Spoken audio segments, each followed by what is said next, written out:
해오림께 아침 말씀 묵상 시간입니다. 오늘도 여러분의 삶에 하나님의 사랑과 축복이 넘쳐나기를 기원하며 두 마음을 품지 말자라는 말씀으로 함께 은혜 나누기를 소망합니다. 야고보서 1장 6절과 7절에 오직 믿음으로 구하고 조금도 의심하지 말라. 의심하는 자는 마치 바람에 밀려 요동하는 바다 물길 같으니 이런 사람은 무엇이든지 주께 얻기를 생각하지 말라고 하셨습니다.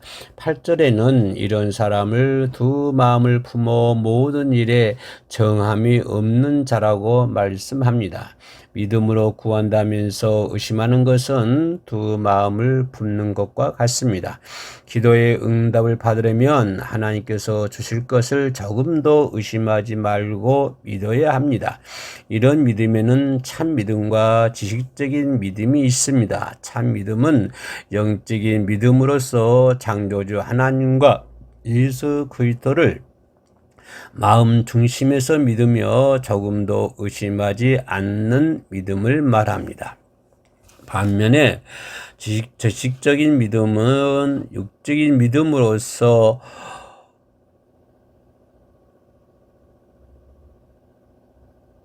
하나님에 대해 듣고 알지만 마음의 중심에서 믿는 것이 아니기 때문에 시험이 오면 의심하는 믿음이죠. 의심하는 사람, 곧 두 마음을 품은 사람은 바로 지식적인 믿음을 가진 사람입니다. 그러면 참 믿음으로 구할 때와 지식적인 믿음으로 구할 때는 어떻게 다를까요? 첫째로 참 믿음으로 구할 때는 어떤 상황에서도 편안하지만 두 마음을 품고 구할 때는 불안하고 초조하여 시험 환란이 오면 쉽게 요동합니다.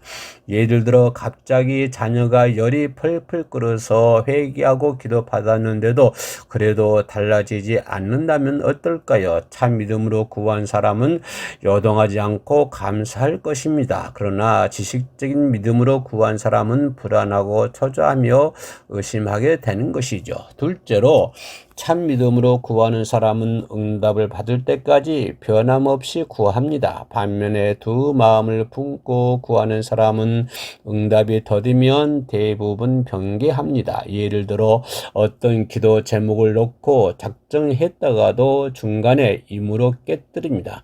기도 제목을 바꾸거나 목표치를 낮추기도 하지요. 실제로 참 믿음으로 구하는 사람은 반드시 응답해 주실 줄 믿기에 힘쓰고 애써 부르짖어 기도합니다. 반면에 두 마음을 품은 사람은 응답의 기미가 보이지 않으면 힘이 빠져서 부르짖지 못합니다. 그러면 두 마음을 품지 않고 참 믿음으로 구하려면 어떻게 해야 할까요?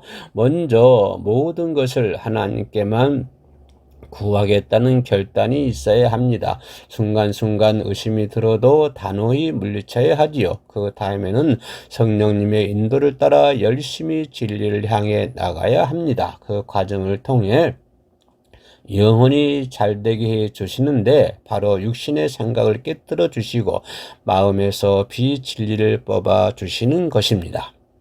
그럴 때 마음으로 들려오는 성령의 음성을 통해 담대함과 응답의 확신이 오고 결국에 구하는 것마다 응답을 받습니다. 오늘도 주님을 찬양합니다. 살롬.